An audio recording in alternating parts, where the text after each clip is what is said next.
They're honestly hard to miss.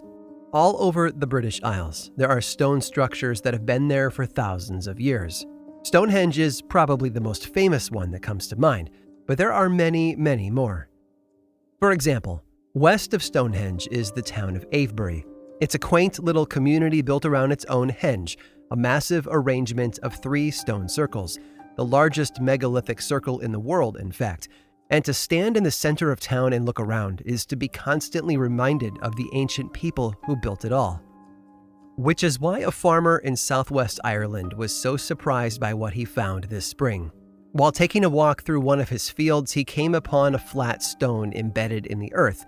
Knowing that he would like to plow that soil, he spent some time removing the rock to get it out of the way. But when he looked beneath it, he was surprised to find a hole. It turned out to be an ancient wedge tomb. But while most tombs of that kind are standing structures above ground, this farmer had found an exception, and it has kicked off an exciting adventure for archaeologists, especially because this particular tomb appears to have remained untouched for thousands of years. We often forget just how powerful the act of digging can be. It's right there in our language, with phrases like buried treasure and gold digger, yet we still act surprised when something significant is pulled from the ground and brought to life. But some discoveries are more significant than others. In fact, sometimes the breaking of earth is just the first of many steps down a new road, the start of a journey, rather than the end. And sometimes the thing that's been hidden in the dirt has the power to change lives, just not in the way you'd imagine. I'm Aaron Mankey, and this is Lore.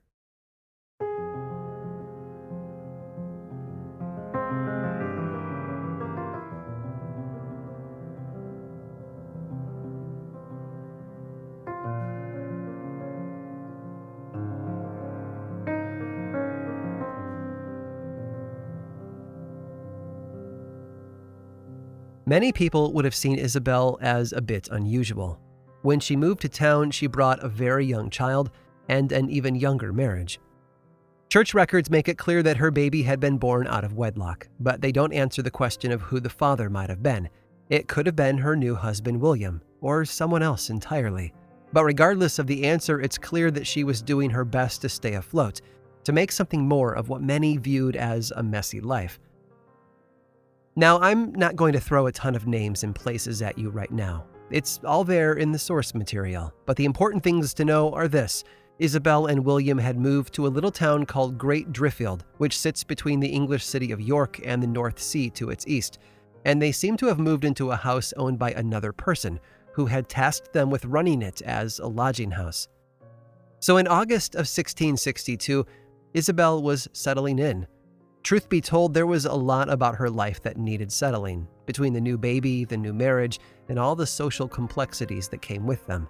But she was also getting the lodging house into shape, and one day, while working in the kitchen, she dropped her knife, which landed on the floor and clattered away, before falling through a small hole. Isabel dropped to her knees, probably cursing to herself as she did, and then glanced into the hole. She could see the blade glinting in the darkness, almost like it was winking at her. But when she tried to see if she could fit her hand inside, she discovered that the floorboard was loose. Popping it off, she easily found the knife and picked it up. But that's not all she saw. There, beside the blade, sticking out of the hard-packed dirt, was a wooden stake. Curious, she gripped it and pulled, but the wood was rotten and broke apart in her hand. So she used the knife, and then a small bowl, to dig away the top of the soil to see what might be beneath it all. And after a while, she struck a rock. Curiosity now had control. Isabel managed to get all her fingers beneath the flat stone and pulled with all her might, finally managing to pry it free. And there, beneath all of it, was something that must have struck her as quite odd. A few teeth, and the fragments of a flat, rounded bone. Almost, she wondered to herself, like pieces of a skull. But the past is the past, and just like the whispers about her child's questionable parentage, Isabel probably told herself to leave well enough alone, so she set the stone back down, brushed the dirt back over it, and replaced the floorboard. There was already plenty of work to be done, after all. The days that followed were a blur of busyness. It's likely that William worked elsewhere, so running of the lodging house fell entirely on her shoulders. So she probably blamed her exhaustion for what she saw one evening between the hours of 8 and 9 p.m., the figure of a man walking through her home. The following night, another vision appeared, and it left her feeling a bit unsettled. A few days after that odd incident with the floor, on August 23rd, Isabel found herself sitting by the fire late in the evening. I'd imagine she was tired from a day of running the house and being a mother, and the quiet would have been nice.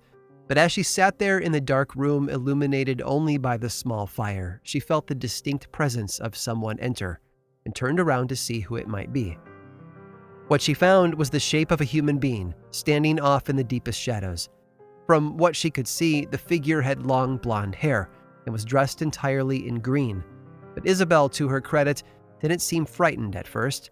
Instead, she just assumed it was a lodger who had arrived late looking for a place to sleep. So she called out to them. "Who are you?" she asked. "And what would you have?" Without answering her, the figure approached.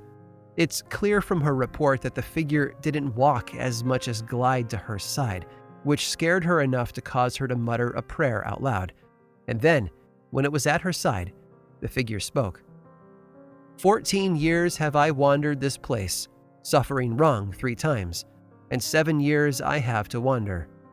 And then it added, 21 years is my time. It didn't make a lot of sense to her, but while she sat there in front of the fire, stunned and looking for the right words to say, the figure added a bit more to its greeting. "Be thou not afraid of me," it told her. "I will not hurt thee." And with that, it vanished. The next evening, though, the figure returned. This time, instead of green, it was wrapped in a long white cloth, like the sort of winding sheet that some corpses would be bundled in, and Isabel found the courage to speak up at its appearance. "In the name of the Father, the Son, and the Holy Ghost, if thou wouldn't have anything, speak." It was an attempt to control the situation and maybe prepare herself for what was to come. Maybe part of her mind still wanted to believe that it was just a strange traveler looking for a bed for the night. But invoking the Trinity like that, well, it reveals more than a little fear and superstition. In response, the figure spoke. "My life was taken from me," it told her, "between 8 and 9 of the clock at night in this place." And then it added, "And I received my grave between 12 and 1. Almost as if the effort to reveal this information had sapped the figure of all its strength, it quickly disappeared from view, leaving Isabel to ponder the story she had heard and what it all could mean. And even through the weeks that followed, that encounter would not leave her alone. But she also remembered the bones in the hole and began to wonder if there were enough threads to pull on to chase the clues to the truth. But to do that, she would need help. So sometime in September of that year, she dug deep for some courage and traveled to see the local justices of the peace. The 2 men, Sir Thomas Rennington and Thomas Crompton, listened carefully, nodded with understanding, and then paused to confer together. Isabel was certain they were about to tell her that she was crazy and to leave them alone, or worse, accuse her of some dark magic and have her tried as a witch. But instead, they came back with a request. They wanted her to talk with the spirit again and get more information from it. Names, dates, a deeper understanding of the full story, anything that would help them chase down leads and bring the killer to justice. All of a sudden, Isabel's world had changed. She had arrived as a woman with no power, but had suddenly been given a task of the utmost importance: to help the authorities solve a long-forgotten murder.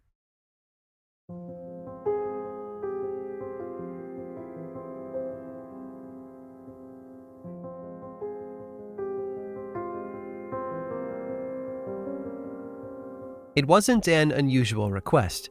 I know it seems incredibly odd to us today, public officials asking a woman to have another chat with the ghost and see if she could pump it for information, but in the late 1600s it was a lot more normal than you'd think. In fact, let's take a little detour so I can show you what I mean. Less than a decade earlier, back in 1655, a man named William Morgan and his shepherd John Rogers Both witnessed the appearance of a ghost.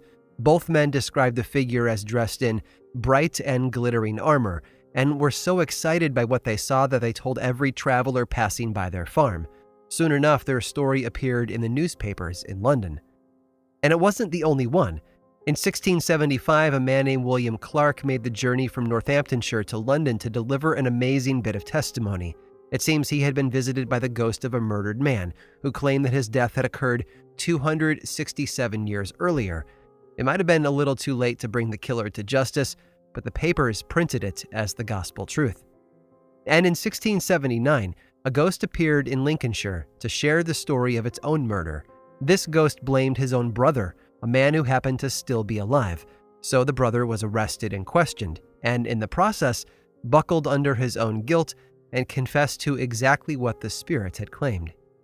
So, yeah, it was really odd for a couple of professional justices of the peace, people tasked with the authority to weigh in on legal matters, to tell Isabel to go ask the ghost for more information. But odd or not, it was also pretty common, and wouldn't turn nearly as many heads back then as it would today. It was less than a week later that she would get her chance. Isabel had seated herself in front of the same fire at the same time in the evening, and then waited for her ghostly visitor to show up. And when it did, she led with the most important question of all. "I pray thee," she said, "tell me thy name." "My name is Robert Elliot." So Isabel continued, "I desire thee to tell me who took thy life." What followed was the most extraordinary tale. According to the ghost of Robert Elliot, he had been murdered by not one person, but three: Mary Burton, Alice Colson, and Anne Harrison, who had all beaten him to death while he had slept in his bed. Seeing that she sat in front of a fire, Robert also reportedly said something else to Isabel. "Blessed be the time that ever this fire was made, and blessed be they that gave consent to the making of it, for the stake is now warm at the root of my heart, as my heart was when the stake was stricken through it." And truth be told, Isabel had no idea what that meant. There were so many more questions to ask and parts of the story to learn, but for that she would have to wait a couple more days. Thankfully, the next time Robert's ghost appeared, he was ready to talk and gave a full accounting of the events and the motive behind his murder. It seems that he had been working as an apprentice to a raftsman, someone in charge of transporting lumber down rivers on large, flat barges. Through the course of his travels, he had visited that particular lodging house every now and then, and at some point in the past, he had met one of the three women, Mary Burton, and lent her a good amount of money. So when he showed up for the last time, Mary wasn't happy to see him. She owed him money and he asked for it to be repaid. First, she just flat out told him no, but then he promised to return with the authorities. Then, as if the situation wasn't tense enough, he asked to lodge there for the night. After refusing for a bit, Mary eventually relented and showed him to a bed to sleep on. And of course, it was that very night, while he slept, that Mary returned with two friends, who murdered him in cold blood. Robert told Isabel more. Mary apparently robbed his corpse before hiding it beneath the floorboards of the kitchen, and then she took some of his papers and traveled south to his home near London, where she tricked his family into handing over even more of his valuables to her. Isabel didn't know the legal system well. She wasn't a justice of the peace or anyone with power, but she knew desperation. She understood how a person's past can limit their future. Mary Burton needed Robert to go away, entirely and completely, in order for her crime to go undetected, and that included making sure his spirit wouldn't return to spill the beans, which we now know was a common belief. So Mary had driven a wooden stake through Robert's heart. It was the sort of thing that frightened townsfolk did to prevent a corpse from rising from the dead, known as a deviant burial. A stake, like the one Isabel had found embedded in the dirt beneath the kitchen floorboard. A stake, like the one Robert described, being warmed by her fire. And then, all of a sudden, Isabel saw the pieces fall into place. The stake had worked, and for 14 years it had kept his spirit silent and imprisoned. It buried the truth, but then Isabel came along, dropped her knife, and pulled that stake free. The puzzle was complete. Now all she had to do was tell Rennington and Crompton what she had learned, and let them do the rest. Her cold case had nearly reached its hoped-for conclusion. But even still, it was far from over.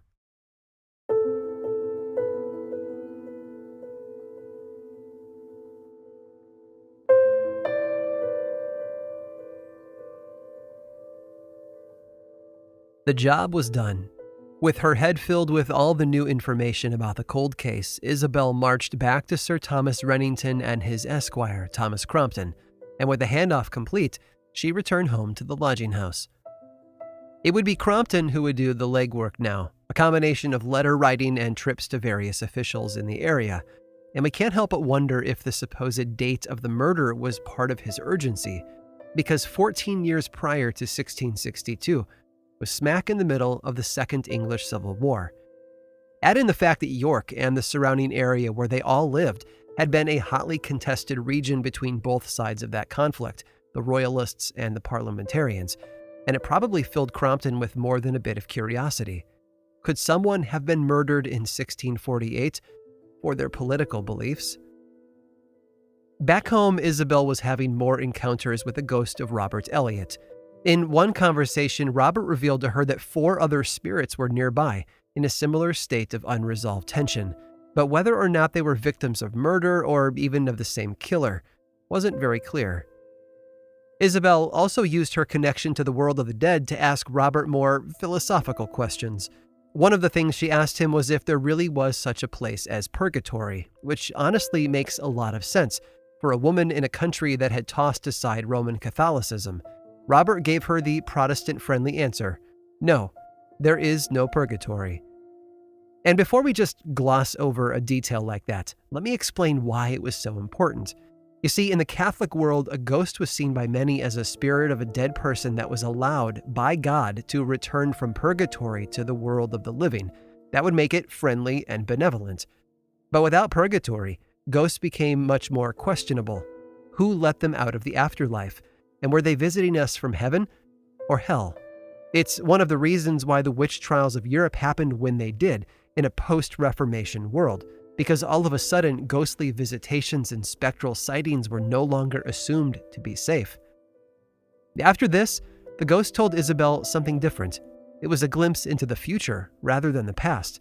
He told her that 2 men were plotting to murder the newly returned king, Charles II.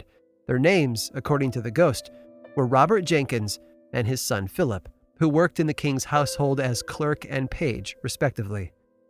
But while Isabel was having wild success in learning new details from her ghostly friend, Thomas Crompton was having a more difficult time. It seems that his letters to a few local ministers, asking for the whereabouts of Mary Burton or any of the other women mentioned by the ghost, had come up empty. One letter did come back with a glimmer of hope, although only slightly. It seemed that Isabel might have misheard a town name or confused it in her mind with another, so Crompton had been looking in the wrong place. A local minister informed him that there had been a woman named Anne Harrison in his area, but she had married and moved away over 30 years earlier, which would have put her out of the murder's timeline. When Crompton informed Isabel of these dead ends, I think it's safe to assume he was frustrated and more than a little embarrassed. Here was a public official who decided cases at all sorts of important levels of society, and he had been chasing imaginary people on the recommendation of a ghost, so he asked her to explain herself. Isabel's response was to suggest he speak with the ghost of Robert Elliot himself and leave her out of it. But when she presented this idea to Robert, the ghost refused to leave the house and talk with the man.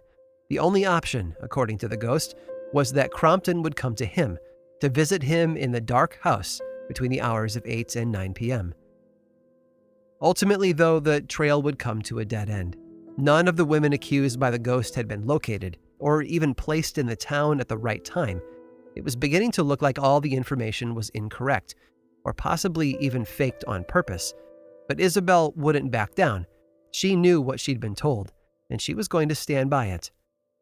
So she told Crompton about the other spirits that the ghost had mentioned.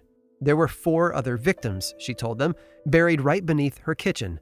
So Crompton brought in 2 of the wardens from the church in town and tasked them with digging for the proof. Over the course of 2 separate explorations, they pulled up more floorboards and dug through the dirt beneath them. But try as they might, nothing was found. No graves, no bones, nothing that hinted at old, forgotten burials. Nothing, of course, other than the few fragments of bone and teeth that Isabel had provided as proof of her original story. It's not a satisfying ending, I know, because people tend to be hopeful. All tales like this offer a chance to believe, no matter how far-fetched the reasons might be. Still, Isabel's story does teach us one important lesson that's still relevant today. No matter how much digging we do, some cold cases will always stay that way.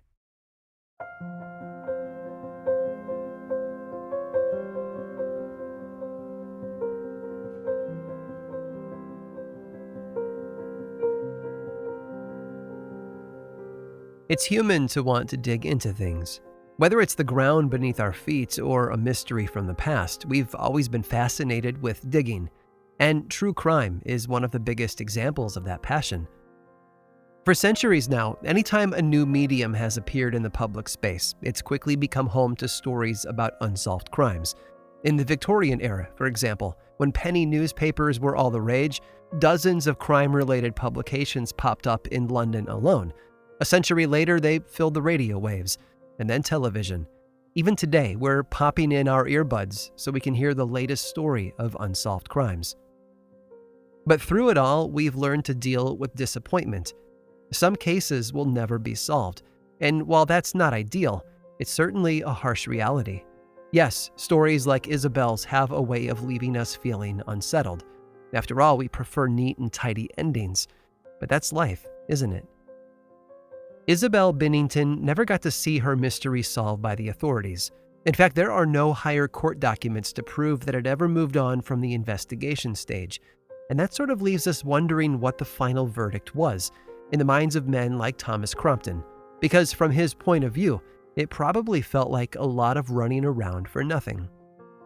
It's possible that everyone believed Isabel about the ghost, but because of their new Protestant views on the potential evil of such spirits, they chalked it up to her being tricked by a mischievous demon. Or they looked at the lack of confirmation in the names and dates and simply wrote it all off as fantasy. Either way, the matter was left unresolved. Interestingly enough, centuries later, historians did a bit of digging in an unlikely place, the household records of King Charles II, and when they did, they uncovered something surprising. Right there, in the records of promotions among the staff, were a father and son pair, one the clerk of the bakehouse, and the other serving as a page of the cellar. And their names? Robert and Philip Perkins, exactly what the ghost of Robert Elliot had revealed to Isabel all those years before. Oh, and one last thing. Crompton might very well have been the sort of person who has a difficult time letting go of unsolved puzzles. We know this because many weeks after the events of the murder mystery came and went, he was still documenting new revelations and discoveries. And one of them seems to put an end to the speculation that Isabel had been making it all up. How do we know? Because Crompton himself wrote down a note that Robert Elliot's ghost was seen again on October 3rd of 1662. More importantly, he makes it clear that the ghost was witnessed by a number of people in town, all of whom swore that their statements were true.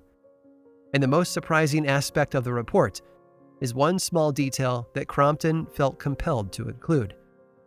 Isabel Binnington wasn't present at the time.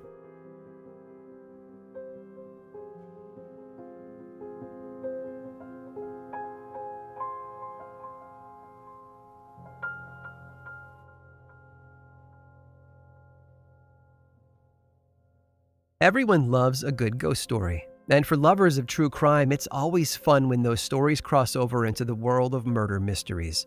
But the story of Isabel Binnington and her conversations with Robert Elliot's ghost do something else.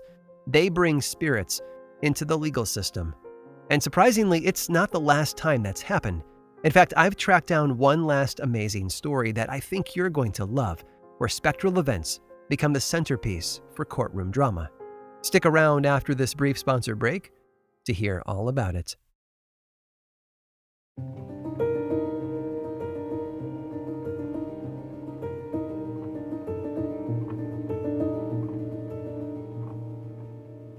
The ship's log started off simple enough. Tuesday, May the 13th, it began.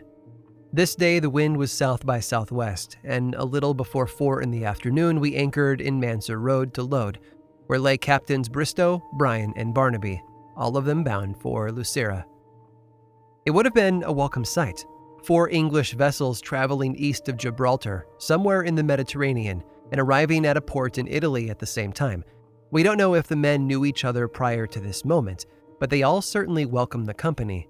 I have to imagine they had a few drinks together that evening and shared stories of their adventures. It was 1687.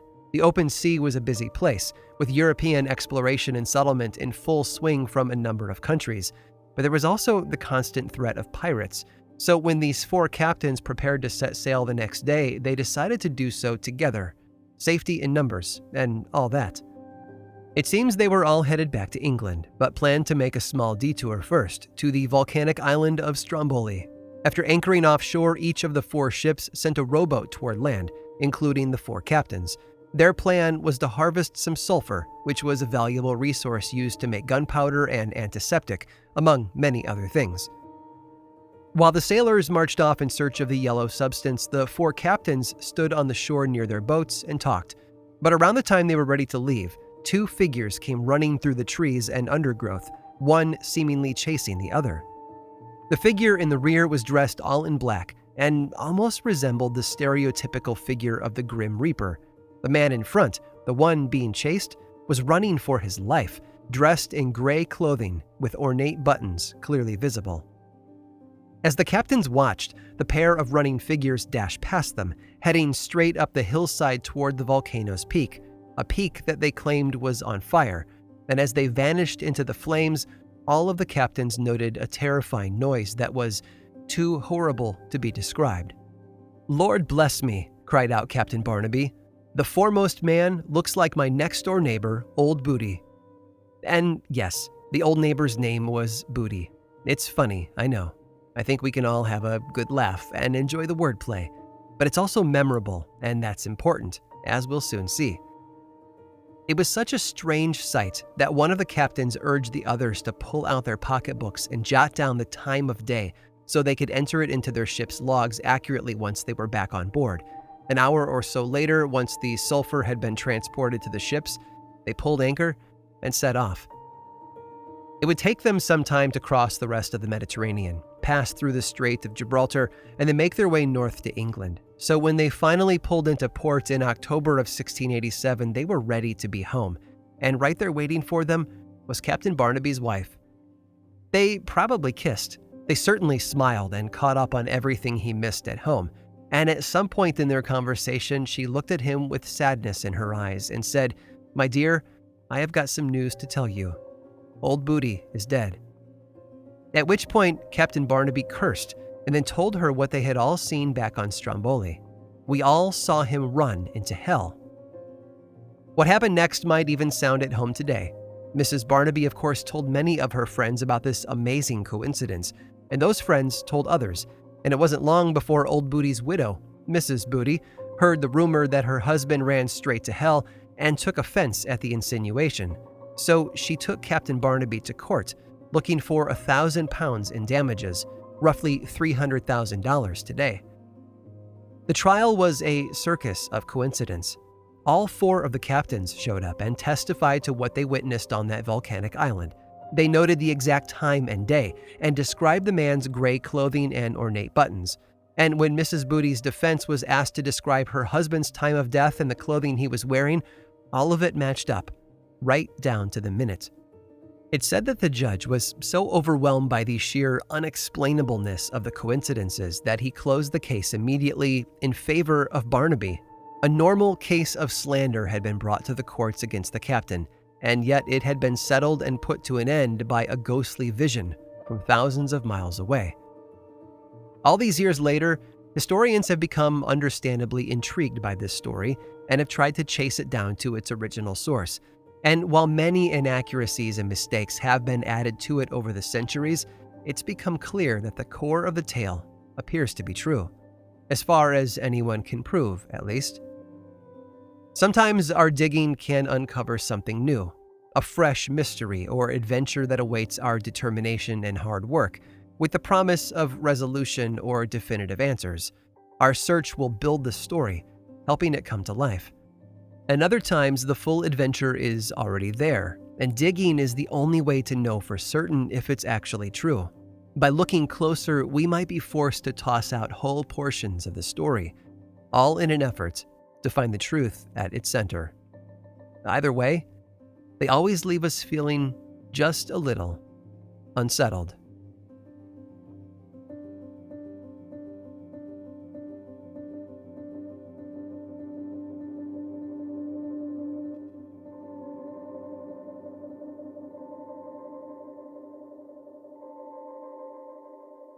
This episode of Lore was written and produced by me, Aaron Mahnke, with research by Carl Nellis and music by Chad Lawson.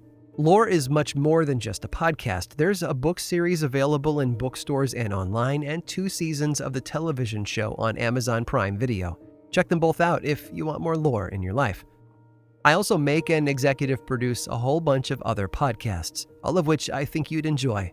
My production company, Grim and Mild, specializes in shows that sit at the intersection of the dark and the historical. You can learn more about all of those shows and everything else going on over in one central place, grimandmild.com. And you can also follow this show on Twitter, Facebook, and Instagram. Just search for Lore Podcast, all one word, and then click that follow button. And when you do, say hi. I like it when people say hi. And as always, thanks for listening.